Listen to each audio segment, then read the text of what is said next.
ಸಿದ್ದರಾಮಯ್ಯ ಒಬ್ಬ ಪ್ರಾಮಾಣಿಕ ರಾಜಕಾರಣಿ ಹೇಳುವುದನ್ನು ಒಪ್ಪೋದೇ ಇಲ್ಲ.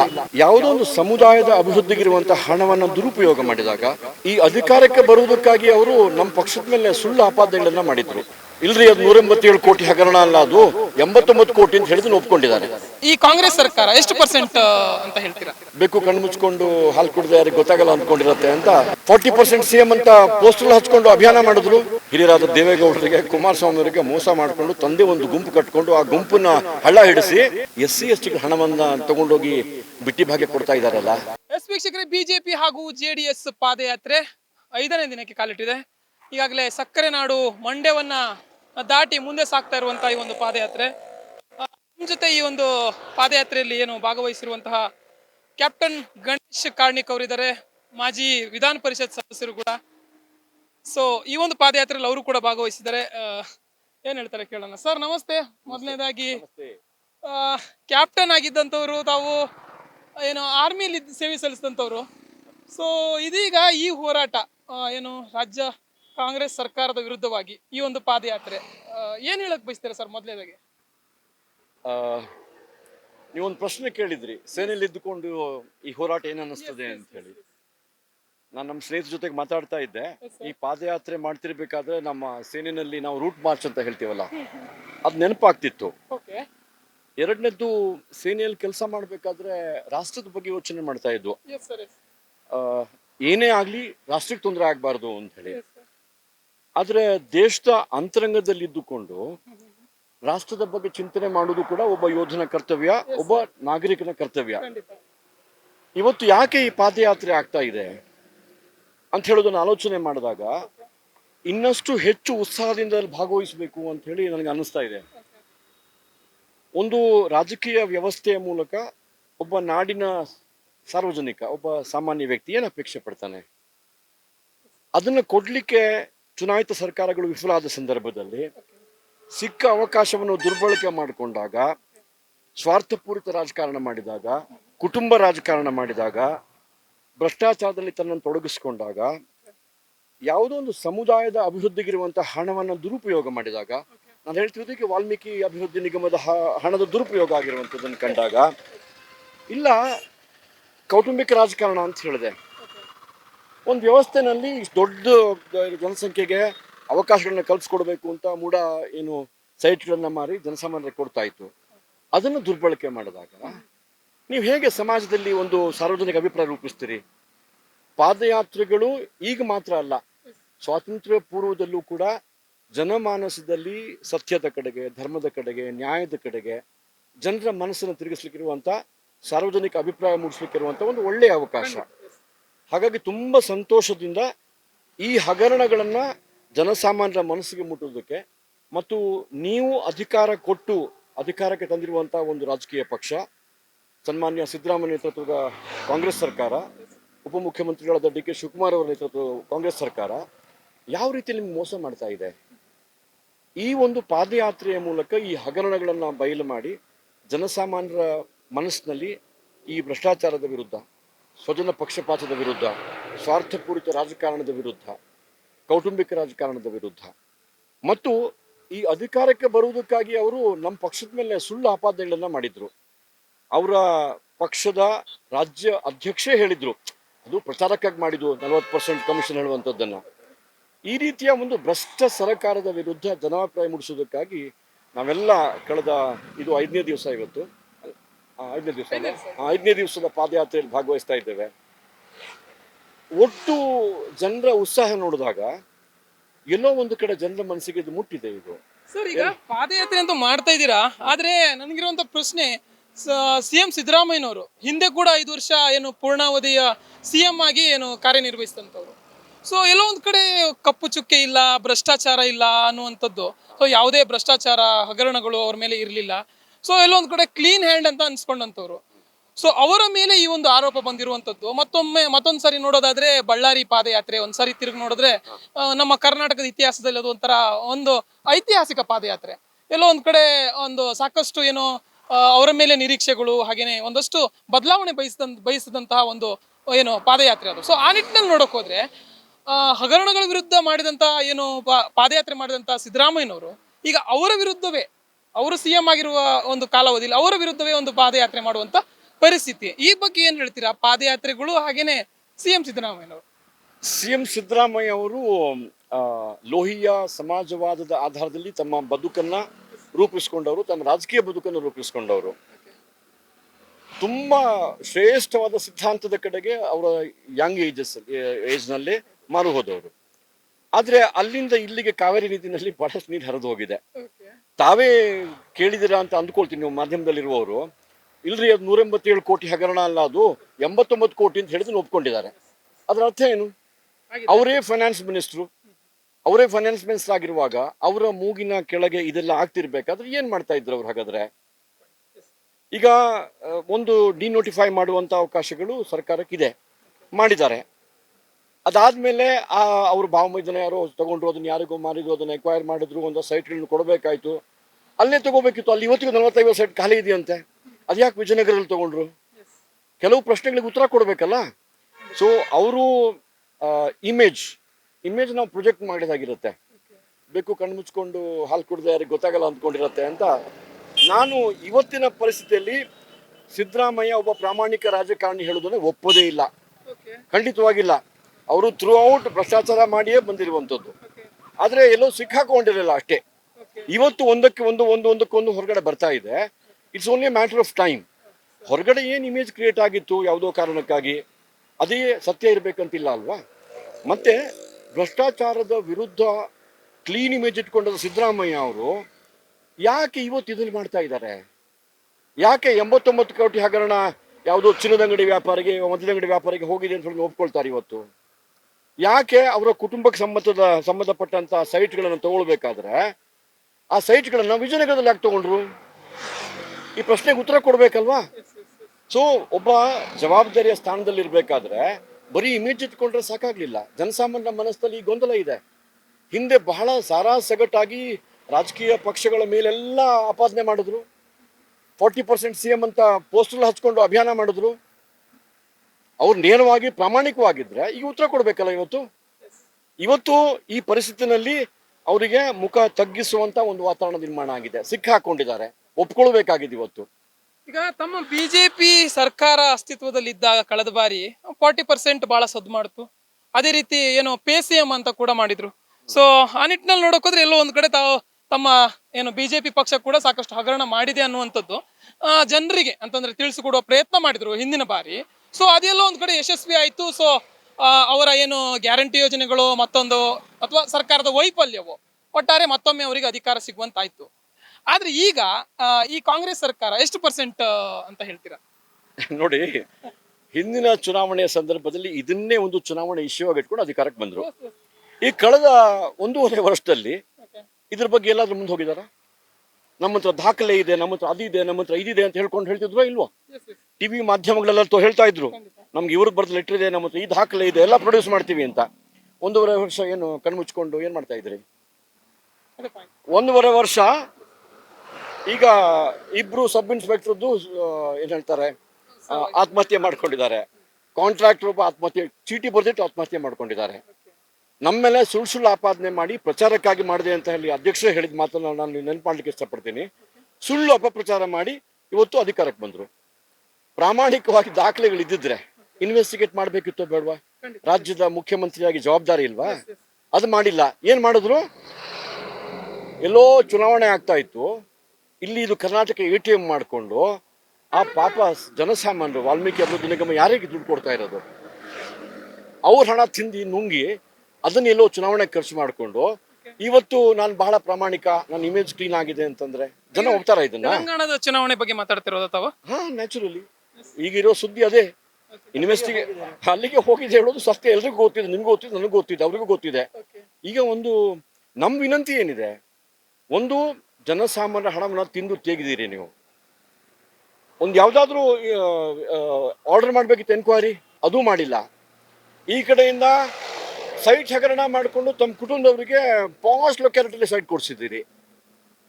ಸರ್ಕಾರದಲ್ಲಿ ಇರುವಂತ ಕಾನೂನುಗಳನ್ನ ದುರ್ಬಳಕೆ ಮಾಡಿಕೊಂಡು ಏನೋ ಸ್ವಾರ್ಥಕ್ಕಾಗಿ ಉಪಯೋಗ ಮಾಡ್ಕೊಂಡಿದ್ದೀರಿ. Face it. ಇವತ್ತು ಮಾನ್ಯ ರಾಜ್ಯಪಾಲರು ಅವ್ರ ಹತ್ರ ಶೋ ಕಾಸ್ ನೋಟಿಸ್ ಕೊಟ್ಟು ಮಾಹಿತಿ ಕೇಳಿದ್ದಾರೆ. ಉತ್ತರ ಕೊಟ್ಟಿದ್ದೀರಾ? ಅದು ಕೂಡ ಏನು ಶೋಕಾಸ್ ನೋಟಿಸ್ ಅನ್ನು ಜಾರಿ ಮಾಡಿರೋದು ಎಲ್ಲೋ ಒಂದ್ ಕಡೆ ರಾಜ್ಯಪಾಲರನ್ನ ಹಾಗೇನೆ ಏನು ರಾಜಭವನವನ್ನ ದುರುಪಯೋಗ ಪಡಿಸ್ಕೊಳ್ತಾ ಇದೆ ಬಿಜೆಪಿ. ನೀವು ದಯವಿಟ್ಟು TJ ಅಬ್ರಹಾಂ ಅವರು ಕೇಳಿ, ಯಾಕೆ ನೀವು ಕಂಪ್ಲೇಂಟ್ ಕೊಟ್ರಿ ಇವ್ರ ಬಗ್ಗೆ ಒಬ್ಬ ದೊಡ್ಡ ಬ್ಲಾಕ್ ಮೇಲರ್ ಅಂತ ಹೇಳ್ತಾ ಇರೋದು. ಈಗ ಆಯ್ತಪ್ಪ, TJ ಅಬ್ರಹಾಂ ಅವರು ಬ್ಲಾಕ್ ಮೇಲರು, ಗವರ್ನರಿಗೆ ಒಂದು ಕಂಪ್ಲೇಂಟ್ ಕೊಟ್ಟಿದ್ದಾರೆ. ಒಂದು ಕಂಪ್ಲೇಂಟ್ ಬಂದ್ರೆ ಆ ಕಂಪ್ಲೇಂಟ್ ಬಗ್ಗೆ ವಿಚಾರಿಸ್ಬೇಕು ಬೇಡವಾ? ಸಮಜಾಯಿಷಿಕೆ ಕೊಡ್ಲಿ, ಸುಳ್ಳು ಅಂತೇಳಿ ಪ್ರೂವ್ ಮಾಡ್ಲಿ. ಸಿ TJ ಅಬ್ರಹಾಂಗೆ ಆ ಥರ ಆಪಾದನೆ ಮಾಡೋದನ್ನು ಒಪ್ಕೊಳ್ಳಲ್ಲ. ಅವರೊಬ್ಬ ಸಾಮಾಜಿಕ ಕಾರ್ಯಕರ್ತ, ಈ ಹಿಂದೆ ಬೇರೆ ಪ್ರಮುಖರ ಮೇಲೇನು ಈ ತರ ಕಂಪ್ಲೇಂಟ್ ಕೊಟ್ಟಿದ್ರು. ಸ್ವಲ್ಪ ಆಕ್ಟಿವಿಸ್ಟ್ ಅಂತ ಕರೀರಿ, ಪರವಾಗಿಲ್ಲ. ಈಗ ಅವ್ರೇನು ನೇರವಾಗಿ ಒಪ್ಕೊಂಡಿದ್ದಾರೆ ಗವರ್ನರು, ನನ್ನ ಹತ್ರ ಈ ತರ ಒಂದು ಕಂಪ್ಲೇಂಟ್ ಬಂದಿದೆ, ಇದ್ರ ಬಗ್ಗೆ ವಿವರ ಕೊಡಿ ಅಂತ ಹೇಳಿದ್ದಾರೆ. ತಪ್ಪೇನಿದೆ ಅದರಲ್ಲಿ? ಒಬ್ಬ ಸಾಮಾನ್ಯ ವ್ಯಕ್ತಿ ಆದ್ರೂ ಕೂಡ ಕಂಪ್ಲೇಂಟ್ ಬಂದಾಗ ಇದಕ್ಕೊಂದು ಜವಾಬ್ ಕೊಡಿ ಅಂತ ಹೇಳಬೇಕೋ ಬೇಡವಾ? ಯಾಕೆ ಜವಾಬ್ ಕೊಡ್ತಾ ಇಲ್ಲ? ಯಾಕೆ ಕ್ಯಾಬಿನೆಟ್ ಅಲ್ಲಿ ಒಂದು ನಿರ್ಣಯ ಮಾಡಬೇಕು? ಏನು ನಡೆದಿಲ್ಲ ಅಂತಂದ್ರೆ ಕ್ಯಾಬಿನೆಟ್ ನಿರ್ಣಯ ಯಾಕೆ ಮಾಡಬೇಕು? ಯಾಕೆ ಗವರ್ನರ್ ಅಧಿಕಾರವನ್ನು ಪ್ರಶ್ನೆ ಮಾಡಬೇಕು? ನಿಮ್ಮಲ್ಲಿ ಏನೋ ಮುಚ್ಚಿಟ್ಕೊಳಕ್ ಇದೆ ಅನ್ನುವ ಕಾರಣಕ್ಕೆ ಇದೆಲ್ಲ ಮಾಡ್ತಾ ಇದ್ದೀರಿ, ಹೌದಾ ಅಲ್ವಾ? ಸೊ ಇದನ್ನ ಕೂಲಂಕುಷವಾಗಿ ಪರಿಶೀಲನೆ ಮಾಡಬೇಕು. ಈಗ ರಾಜ್ಯಪಾಲರು ಕೊಟ್ಟ ನೋಟಿಸ್ ಏನು ಉತ್ತರ ಕೊಡ್ತಾರೆ ನೋಡೋಣ, ಏನಾಗುತ್ತೆ ಅಂತ ಹೇಳ್ಕೊಂಡು. ಇಷ್ಟಕ್ಕೆ ಸೀಮಿತ ಆಗುದಿಲ್ಲ. ಈಗ ನಾವೊಂದು 7 ದಿನದ ಪಾದಯಾತ್ರೆ ಮಾಡಿ ಮುಗಿಸ್ಬಿಡ್ತೀವಿ ಅಂತ ಅಂದ್ಕೊಂಡಿದ್ದೀರಾ? ಖಂಡಿತವಾಗಿ ಸಾಧ್ಯ ಇಲ್ಲ. This will be taken to a logical end. This will be taken to a logical end. ಆ ಇಮೇಜ್ ಅಂತ ಹೇಳಿದ್ರಲ್ವಾ, ಇವತ್ತೇನಿದೆ ಇಮೇಜ್? ಇವತ್ತು ಜನಸಾಮಾನ್ಯನ ಕೇಳಿ, ತಿಂದಿದಾರ ಬಿಡ್ರಿ ಅಂತ ಹೇಳ್ತಾರೆ. ಅವರೇ ಹೇಳಿದ್ರಲ್ಲ 89 ಕೋಟಿ ಅಲ್ಲೆಲ್ಲ ಹೋಗ್ಬಿಟ್ಟಿದೆ ಅಂತ. ನೀವೇ ಆಲೋಚನೆ ಮಾಡಿ, ಇದು ಒಂದು ಸರ್ಕಾರದ ನಿಗಮಕ್ಕಿಟ್ಟಂತ ಹಣ. ನೀವು ಹೆಂಗೆ ಅಕೌಂಟ್ ಓಪನ್ ಮಾಡ್ತೀರಿ? ಮತ್ತೆ ಅಕೌಂಟ್ ಇತ್ತಲ್ಲ ಆಲ್ರೆಡಿ. ಯಾರನ್ನ ಕೇಳಿ ಅಕೌಂಟ್ ಓಪನ್ ಮಾಡಿದ್ರಿ? ಪರ್ಮಿಷನ್ ಯಾರು ಕೊಟ್ರು ನಿಮ್ಗೆ? ಹಣ ಯಾಕೆ ಒಂದು ಆಭರಣದ ಅಂಗಡಿಗೆ ಟ್ರಾನ್ಸ್ಫರ್ ಮಾಡಿದಿರಿ? ಜ್ಯುವೆಲರಿ ಅಂಗಡಿಗೆ, ಮದ್ಯದ ಅಂಗಡಿಗೆ ಯಾಕೆ ಟ್ರಾನ್ಸ್ಫರ್ ಮಾಡಿದಿರಿ? ಆ ಹಣ ಎಲ್ಲಿ ಹೋಯ್ತು? ಯಾಕೆ ಇದಕ್ಕೆ ಉತ್ತರ ಕೊಡ್ತಾ ಇಲ್ಲ? ಏನು ದಾಖಲೆ ಇಲ್ಲದೆ ಮಾತಾಡ್ತಿಲ್ಲ. ನಿಮ್ಮ ಹಂಗೆ PCM ಅಂತ ಗೋಡೆಗೆ ಪೋಸ್ಟರ್ ಅಂಟಿಸ್ಕೊಂಡು ನಾವು ಅಭಿಯಾನ ಮಾಡ್ತಾ ಇಲ್ಲ. ನಾವು ಪ್ರಶ್ನೆ ಕೇಳ್ತಾ ಇದ್ದೀವಿ. ಮುಖ್ಯಮಂತ್ರಿಗಳು ರಾಜ್ಯದ ಜನತೆಗೆ ಉತ್ತರ ಕೊಡ್ಬೇಕು. ನೀವು ನಿಮ್ ಕಿಸೆಯಿಂದ ಹಣ ಕೊಟ್ಟಿಲ್ಲ, ಇದು ರಾಜ್ಯದ ಜನತೆ ಹಣ. ಇದು ಅಂದ್ರೆ ಒಂದು ಅತ್ತೆಗೊಂದು ಕಾಲ ಸೊಸೆಗೊಂದು ಕಾಲ ಅಂತಿರತ್ತಲ್ಲ, ಆ ಏನು ಬಹಳ ವ್ಯವಸ್ಥಿತವಾಗಿ ತಾನೊಬ್ಬ ಜನಪರವಾಗಿರುವಂತ ರಾಜಕಾರಣಿ, ತಾನೊಬ್ಬ ಭ್ರಷ್ಟಾಚಾರ ರಹಿತ ರಾಜಕಾರಣಿ, ನಾನೊಬ್ಬ ಸಮಾಜವಾದಿ. ಇನ್ನು ಸ್ವಲ್ಪ ಆಳಕ್ಕಿಳಿದು ಹೇಳ್ಬೇಕಂತ ಹೇಳಿದ್ರೆ, ಯಾವ ತರದ ಸಮಾಜವಾದಿ? ಹಿರಿಯರಾದ ದೇವೇಗೌಡರಿಗೆ, ಕುಮಾರಸ್ವಾಮಿ ಅವರಿಗೆ ಮೋಸ ಮಾಡಿಕೊಂಡು ತಂದೆ ಒಂದು ಗುಂಪು ಕಟ್ಕೊಂಡು ಆ ಗುಂಪನ್ನ ಹಳ್ಳ ಹಿಡಿಸಿ ಅಧಿಕಾರಕ್ಕಾಗಿ ಕಾಂಗ್ರೆಸ್ ಸೇರಿದಂತ ವ್ಯಕ್ತಿ ಆತ. ಇಲ್ಲ ಅಂತ ಹೇಳಿ, ಸಮಾಜವಾದಿ ಅಧಿಕಾರಕ್ಕಾಗಿ ಯಾವತ್ತೂ ಹೋರಾಟ ಮಾಡಿರಲಿಲ್ಲ.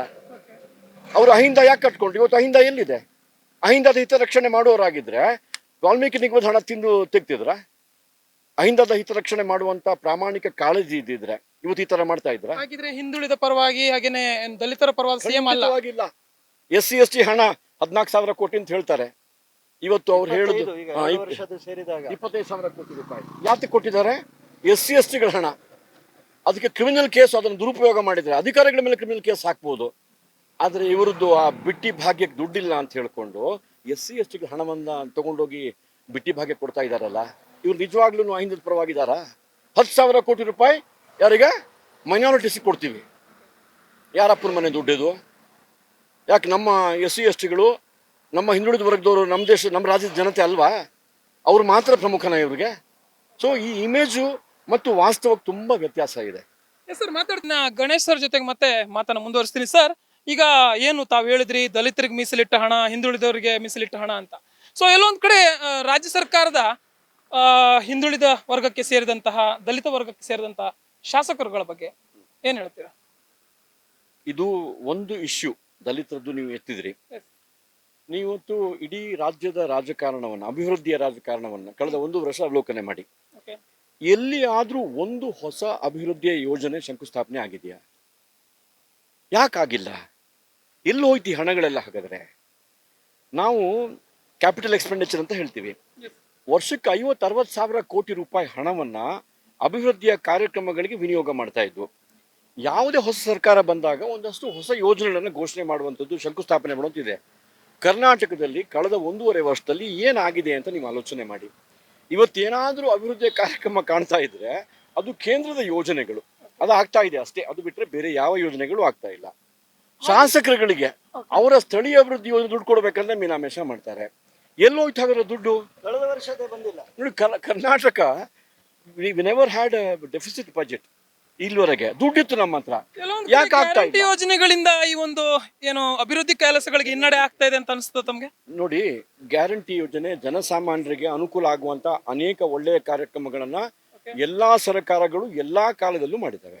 ಈಗ ಭಾಗ್ಯಲಕ್ಷ್ಮಿ ಯೋಜನೆ ಅಂತ ಯಡಿಯೂರಪ್ಪ ತಗೊಂಡು ಬಂದಾಯ್ತು. ಜನಸಾಮಾನ್ಯ ರೈತರಿಗೆ 10 ಹಾರ್ಸ್ ಪವರ್ ಪಂಪ್ ವರೆಗೆ ಫ್ರೀ ಇದು ವಿದ್ಯುತ್ ಕೊಡುವಂತ ಕೆಲಸವನ್ನ ಮಾಡಿದ್ರು.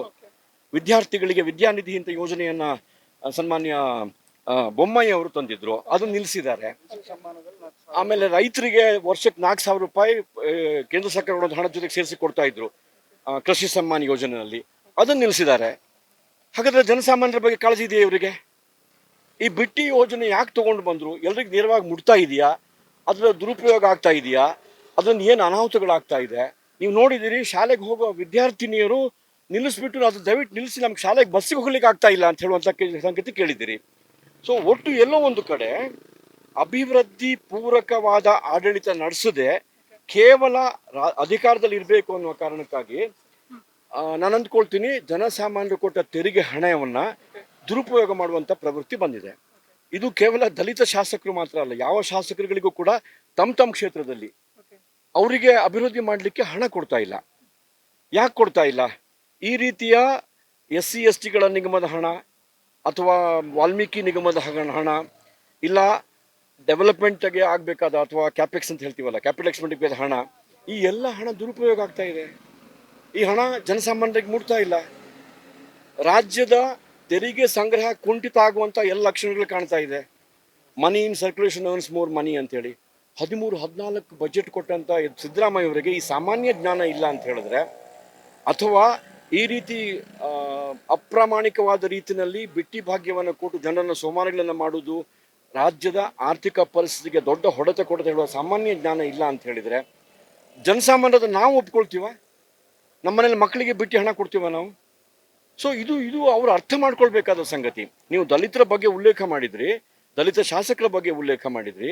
ನಾನು ಹೇಳ್ತೀನಿ, ಇಡೀ ರಾಜ್ಯದಲ್ಲಿ ಒಂದು ರೀತಿಯಲ್ಲಿ ಅರಾಜಕತೆ ಅಂತ ಹೇಳಿದ್ರೆ ಕೆಲಸ ಏನಪ್ಪ? ಚುನಾಯಿತ ಸರ್ಕಾರಗಳಿಗೆ ಪ್ರಾಮಾಣಿಕವಾಗಿ ತೆರಿಗೆ ಸಂಗ್ರಹ ಮಾಡುವಂಥದ್ದು, ಆ ತೆರಿಗೆ ಸಂಗ್ರಹವನ್ನು ಅತ್ಯಂತ ಪ್ರಾಮಾಣಿಕವಾಗಿ ವಿನಿಯೋಗ ಮಾಡುವ, ಇಷ್ಟ ಅಯವ್ಯಯ ಅಂತ ಹೇಳಿದ್ರೆ ಇದು ಎರಡೂ ಆಗ್ತಾ ಇಲ್ಲ ಹೇಳುದು ನಾವು. ಕೆಲವೊಂದು ಕಡೆ ಬಿಜೆಪಿ ನಾಯಕರುಗಳಿಗೆ ಏನು ಸಂವಿಧಾನದ ಮೇಲೆ ಭರವಸೆ ಇಲ್ಲ, ಹಾಗೇನೆ ಸಮಾನತೆಯ ಮೇಲೆ ನಂಬಿಕೆ ಇಲ್ಲ. ಸೊ ಈ ಒಂದು ಆಧಾರದ ಮೇಲೆ ಏನು ಹಿಂದುಳಿದ ಪರವಾದಂತಹ CM ಸಿದ್ದರಾಮಯ್ಯನವರನ್ನ ಕೆಳಗಿಳಿಸಬೇಕು ಅನ್ನುವಂತ ಹುನ್ನಾರ ನಡೀತಾ ಇದೆ ಅನ್ನುವಂಥದ್ದು ಕೂಡ ಇನ್ನೊಂದು ಆರೋಪ. ನಮ್ಮ ಪಕ್ಷದಲ್ಲಿ ಒಂದು ಪಂಚನಿಷ್ಠೆ ಅಂತ ಇದೆ. ಅದರಲ್ಲಿ ಒಂದು ಏನು ಅಂತ ಹೇಳಿದ್ರೆ, ಪ್ರಜಾಪ್ರಭುತ್ವದಲ್ಲಿ ನಂಬಿಕೆ ಮತ್ತು ಸಂವಿಧಾನದಲ್ಲಿ ನಿಷ್ಠೆ. ಇದು ನಮ್ದು ಪ್ರಾಮಾಣಿಕವಾದ ನಂಬಿಕೆ. ಕಳೆದ 10 ವರ್ಷಗಳಿಂದ ಕೇಂದ್ರದಲ್ಲಿ ಸನ್ಮಾನ್ಯ ಮೋದಿಯವರ ಸರ್ಕಾರ ನಡೀತಾ ಇದೆ. ಪ್ರಜಾಪ್ರಭುತ್ವದಲ್ಲಿ ನಂಬಿಕೆ ಇದ್ದದ್ರಿಂದಲೇ ಅತ್ಯಂತ ಕೆಟ್ಟದಾಗಿರುವಂತಹ ಕೆಲವು ರಾಜ್ಯಗಳಲ್ಲಿ ನಡೆದ ಘಟನೆಗಳನ್ನು ಅವಲೋಕನ ಮಾಡಿದ್ರು ಕೂಡ ಪ್ರಜಾಪ್ರಭುತ್ವ ವ್ಯವಸ್ಥೆಯನ್ನು ಗೌರವಿಸಿ ಒಂದೇ ಒಂದು ಸರ್ಕಾರವನ್ನ ವಜಾಗೊಳಿಸಿದಂತ ಒಂದು ಉದಾಹರಣೆ ಇಲ್ಲ. ಕಾಂಗ್ರೆಸ್ಗೆ ಲೆಕ್ಕ ಹಾಕ್ಲಿಕ್ಕೆ ಹೇಳಿ, ಯಾವ್ಯಾವ ಪ್ರಧಾನಮಂತ್ರಿಗಳಿದ್ದಾಗ ಎಷ್ಟೆಷ್ಟು ಬಾರಿ ಸರ್ಕಾರಗಳನ್ನ ಚೀಟ್ ಕೊಟ್ಟು ಕಳಿಸಿ ವಜಾ ಮಾಡಿದ್ದು ಗೊತ್ತಿದೆಯಲ್ಲ, ನಿಮ್ ಕರ್ನಾಟಕದಲ್ಲೇ ನಡೆದಿದೆ. ಇವ್ರು ನಮಗೆ ಪ್ರಜಾಪ್ರಭುತ್ವ ಪಾಠ ಹೇಳುವಂಥದ್ದ? ಈಗ ಮೊನ್ನೆ ಚುನಾವಣೆಗಿಂತ ಮುಂಚೆ ಇಲೆಕ್ಟ್ರಾನಿಕ್ ವೋಟಿಂಗ್ ಮೆಷಿನ್ EVM ಬಗ್ಗೆ ಮಾತಾಡಿದ್ರು, ಸಂವಿಧಾನದ ಬಗ್ಗೆ ಮಾತಾಡಿದ್ರು. ತುಂಬಾ ವ್ಯವಸ್ಥಿತವಾಗಿ ಚುನಾವಣೆ ನಡೆದು ನಾವು ಚುನಾವಣೆ ಬಂದ ಫಲಿತಾಂಶ ಒಪ್ಕೊಂಡಿದ್ದೇವಾ ಇಲ್ವಾ? ಪ್ರಜಾಪ್ರಭುತ್ವ ವ್ಯವಸ್ಥೆ ನಂಬಿಕೆ ಇಲ್ಲದೆ ಇದ್ರೆ, ನಾವು ಬೇರೇನೋ ಮಾಡಿದ್ರೆ 240 ಸೀಟಲ್ಲ ಜಾಸ್ತಿ ಬರಬೇಕಿತ್ತು ನಮಗೆ. ಈ ದೇಶದಲ್ಲಿ ಪ್ರಜಾಪ್ರಭುತ್ವದಲ್ಲಿ ಪ್ರಾಮಾಣಿಕವಾದ ನಂಬಿಕೆ ಇದ್ರೆ, ಸಂವಿಧಾನದಲ್ಲಿ ಪ್ರಾಮಾಣಿಕವಾದ ನಿಷ್ಠೆ ಇದ್ರೆ, ಅದು ಕೇವಲ ಭಾರತೀಯ ಜನತಾ ಪಾರ್ಟಿಗೆ. ಸಂವಿಧಾನದಲ್ಲಿ ನಿಷ್ಠೆ ಇದ್ದವರು ಎಮರ್ಜೆನ್ಸಿ ಯಾಕೆ ತಗೊಂಡು ಬಂದ್ರು? ಈ ಪ್ರಶ್ನೆ ಅವ್ರಿಗೆ ಕೇಳಬೇಕು ನೀವು. ನಾವು ಆ ಥರದ ಯಾವ ಸಂಗತಿಗಳನ್ನು ಮಾಡಿಲ್ಲ. Okay sir, fine. ಇನ್ನು ತಾವೇನು ಪಾದಯಾತ್ರೆ ಮಾಡ್ತಾ ಇದ್ದೀರಾ, ಸೊ ಈ ಪಾದಯಾತ್ರೆಯ ಮುಖ್ಯ ಉದ್ದೇಶ ಏನು CM ಸಿದ್ದರಾಮಯ್ಯನವರ ರಾಜೀನಾಮೆ ಇರ್ಬೋದು, ಅಥವಾ ಸರ್ಕಾರಕ್ಕೆ ಬಿಸಿ ಮುಟ್ಟುವ ಪ್ರಯತ್ನ ಇರ್ಬೋದು. ಕೆಲವೊಂದು ಕಡೆ CM ಸಿದ್ದರಾಮಯ್ಯನವರು ರಾಜೀನಾಮೆ ನೀಡ್ತಾರೆ ನಿಮ್ಮ ಪಾದಯಾತ್ರೆಯ ಮೂಲಕ ಅಂತ ಅನ್ಸುತ್ತಾ ತಮ್ಗೆ? ಗಣೇಶ್ ಕಾರ್ಣಿಕ್, ಪ್ರತಾಪ್ ಸಿಂಹ ನಾಯಕ್, ಸಿದ್ದರಾಮಯ್ಯ ಅವರು ಇನ್ಸಿಗ್ನಿಫಿಕೆಂಟ್. ನಾವು ದೇಶದ ಅಥವಾ ರಾಜ್ಯದ ಜನತೆಗೆ ನ್ಯಾಯ ಒದಗಿಸಕ್ಕೆ ಹೋಗ್ತಾ ಇದ್ದೀವಿ. ಕಳೆದ 1.5 ವರ್ಷದಲ್ಲಿ ಇದೇ ರಾಜ್ಯವನ್ನ ಲೂಟಿ ಮಾಡಿದ್ದಾರೆ. ಯಾವುದು ಪ್ರಾಮಾಣಿಕವಾಗಿ ದಲಿತರಿಗೆ, ವಂಚಿತರಿಗೆ, ನಮ್ಮ ಗುಡ್ಗಾಡು ಜನಾಂಗದವರಿಗೆ, OBCಗಳಿಗೆ ಸಿಗಬೇಕಿತ್ತು ಆ ಹಣ ತಿಂತೆಗಿದ್ದಾರೆ. ಇವತ್ತು ಈ ಹೋರಾಟ ಇರುವಂತದ್ದು ಸಿದ್ದರಾಮಯ್ಯನ ಕುರ್ಚಿ ನಿಲ್ಲಿಸಕ್ಕಲ್ಲ, ಜನತೆಗೆ ನ್ಯಾಯ ಒದಗಿಸೋದಕ್ಕಾಗಿ. ಸಿದ್ದರಾಮಯ್ಯ ಅವರು ಪರ್ಮನೆಂಟಾ? ಹಾಗಿದ್ರೆ ತಾವು ಸಿದ್ದರಾಮಯ್ಯನವರ ಏನು ರಾಜೀನಾಮೆಯನ್ನ ಅಪೇಕ್ಷೆ ಪಡ್ತಿಲ್ವಾ? ಅನಿವಾರ್ಯವಾಗಿ ಕೊಡ್ಲೇಬೇಕು. ಈ ದೇಶದ ರಾಜ್ಯದ ಜನತೆಗೆ ಅನ್ಯಾಯ ಮಾಡಿದ್ದಾರೆ, ಇನ್ನು ನ್ಯಾಯ ಒದಗಿಸ್ಬೇಕಂದ್ರೆ ಅವರು ಅನಿವಾರ್ಯವಾಗಿ ರಾಜೀನಾಮೆ ಕೊಡ್ಲೇಬೇಕು, ಈ ಸರ್ಕಾರ ಬೀಳ್ಲೇಬೇಕು. ಇವತ್ತು ನಾಳೆನೋ ನಾಡ್ದು ಕಾದು ನೋಡಿ ಅಷ್ಟೇ. ಪತನ ಆಗುತ್ತೆ ಹಾಗಿದ್ರೆ ರಾಜ್ಯ ಸರ್ಕಾರ. ಎಸ್. ಎಷ್ಟು ಟೈಮಲ್ಲಿ ಆಗ್ಬೋದು ಸರ್? ದಾಟೋದ್ರೊಳಗೆ ಸಿಗ್ತದೆ ನಮ್ಗೆ. ಮಂಡ್ಯ ದಾಟೋದ್ರೊಳಗೆ ಸಿಹಿ ಸುದ್ದಿ ಸಿಗುತ್ತೆ. Okay fine sir. ಇಷ್ಟೆಲ್ಲ ಏನು ಅಷ್ಟೆಲ್ಲ ದೂರದಿಂದ ಬಂದು ಕರಾವಳಿ ಭಾಗದಿಂದ ಈ ಒಂದು ಪಾದಯಾತ್ರೆ ಮಾಡ್ತಾ ಇದ್ದೀರಾ. ಸೊ ಪಾದಯಾತ್ರೆಯ ಮುಖ್ಯ ಉದ್ದೇಶ ಏನಂತಾನು ಹೇಳಿದ್ರಿ ತಾವು. ಸೊ ಫೈನಲಿ ಇದು ಏನು ಒಂದು ಪ್ರಜಾಪ್ರಭುತ್ವದ ಹೋರಾಟ ಮತ್ತೊಂದು ಅಂತ ಹೇಳಿದ್ರಿ. ರಾಜಕಾರಣದಲ್ಲಿ ಸರ್ ಇದೆಲ್ಲ ಸಿದ್ಧಾಂತಗಳನ್ನ ಏನು ಫಾಲೋ ಮಾಡ್ತಾರೆ, ಇದೆಲ್ಲ ಸಿದ್ಧಾಂತಕ್ಕೆ ಬೆಲೆ ಕೊಡ್ತಾರೆ ಅಂತ ಅನ್ಸುತ್ತಾ ತಮ್ಗೆ? ನೀವು 78 ವರ್ಷಗಳ ಈ ದೇಶದ ರಾಜಕೀಯ ಇತಿಹಾಸವನ್ನು ನೋಡಿದ್ರೆ ಮತ್ತು ನಮ್ಮ ದೇಶದ ಲಾಂಛನದಲ್ಲಿ ಏನು ಬರೆದಿದ್ದಾರೆ, ಸತ್ಯಮೇವ ಜಯತೆ ಅಂತ ಹೇಳಿ, ನಮ್ಮ ಹಿರಿಯರು ಏನು ತಲೆ ಇಲ್ಲದೆ ಅದನ್ನು ಬರೆದದ್ದಲ್ಲ. Ultimately truth prevails. ಆ ಸತ್ಯ ಪ್ರಿವೇಲ್ ಆಗುವವರೆಗೆ ಒಂದು ಸ್ವಲ್ಪ ಈ ರೀತಿಯ ಒಂದು ನಾಗರಿಕ ಕರ್ತವ್ಯ ನಮ್ಮೆಲ್ಲ ಹೆಗಲ ಮೇಲಿದೆ. ನಾವು ಮಾಡ್ತಿರುವಂಥದ್ದು ಆ ಕರ್ತವ್ಯವನ್ನ. ನಮಗೆ ನಮ್ಮ ಈ ಹೆಜ್ಜೆಗಳಲ್ಲಿ ವಿಶ್ವಾಸ ಇದೆ, ಪ್ರತಿಭಟನೆ ಹೆಜ್ಜೆಗಳಲ್ಲಿ ನಮಗೆ ರಾಜ್ಯದ ಜನತೆಯ ಮೇಲೆ ವಿಶ್ವಾಸ ಇದೆ. ನಮಗೆ ಸಿದ್ದರಾಮಯ್ಯ ಅವರು ಭ್ರಷ್ಟಾಚಾರ ಮಾಡಿದ್ರ ಬಗ್ಗೆ ಎಳ್ಳಷ್ಟು ಸಂದೇಹ ಇಲ್ಲ. ನಮಗೆ ಸಿದ್ದರಾಮಯ್ಯ ಅವರು ಜನಸಾಮಾನ್ಯರಿಗೆ, ಅದು OBCಗಳಿಗೆ ಮುಡಿಪಾಗಿಟ್ಟ ಹಣವನ್ನು ದುರುಪಯೋಗ ಮಾಡಿದ್ರ ಬಗ್ಗೆ ಎಳ್ಳಷ್ಟು ಸಂದೇಹ ಇಲ್ಲ. ನಮಗೆ ಸಿದ್ದರಾಮಯ್ಯರ ಕುಟುಂಬದವರ ಸ್ವಾರ್ಥಕ್ಕಾಗಿ ಮೂಢ ಹಗರಣ ಏನು ನಡೆದಿದೆ, ಆ ಹಗರಣದಲ್ಲಿ ಅವರ ಪಾತ್ರ ಏನಿದೆ ಅದ್ರ ಬಗ್ಗೆ ಎಳ್ಳಷ್ಟು ಸಂದೇಹ ಇಲ್ಲ. ಇವತ್ತು ಜನತೆಗೆ ಈ ಸತ್ಯದ ಅರಿವು ಮಾಡಿ, ಇವತ್ತೆಲ್ಲ ನಾಳೆ, ನಾಳೆ ಎಲ್ಲ ನಾಡ್ದು ಸತ್ಯಮೇವ ಜಯತೆ ಅನ್ನೋದ್ರಲ್ಲಿ ವಿಶ್ವಾಸ ಇಟ್ಟು ನಮ್ಮ ನಾಗರಿಕ ಕರ್ತವ್ಯವನ್ನು ಮಾಡ್ತಾ ಇದ್ದೀವಿ ನಾವು. Yes sir, thank you. ಸತ್ಯಮೇವ ಜಯತೆ. ಧನ್ಯವಾದ. ಎಸ್ ವೀಕ್ಷಕರೇ, ಇದಿಷ್ಟು ಏನು ನಿವೃತ್ತ ಸೇನಾಧಿಕಾರಿ ಹಾಗೇನೆ ಏನು ನಿವೃತ್ತ ಸೇನಾಧಿಕಾರಿ ಆದಂತಹ ಗಣೇಶ್ ಕಾರ್ಣಿಕ್ ಹಾಗೇನೆ ಪ್ರತಾಪ್ ಸಿಂಹ ನಾಯಕ್ ಅವರ ಮಾತು. ಕ್ಯಾಮರಾ ಪರ್ಸನ್ ಉಲ್ಲಾಸ್ ಜೊತೆ ಜೋಯ್ ಲೈಗೌಡ್, ಕರ್ನಾಟಕ ಟಿವಿ.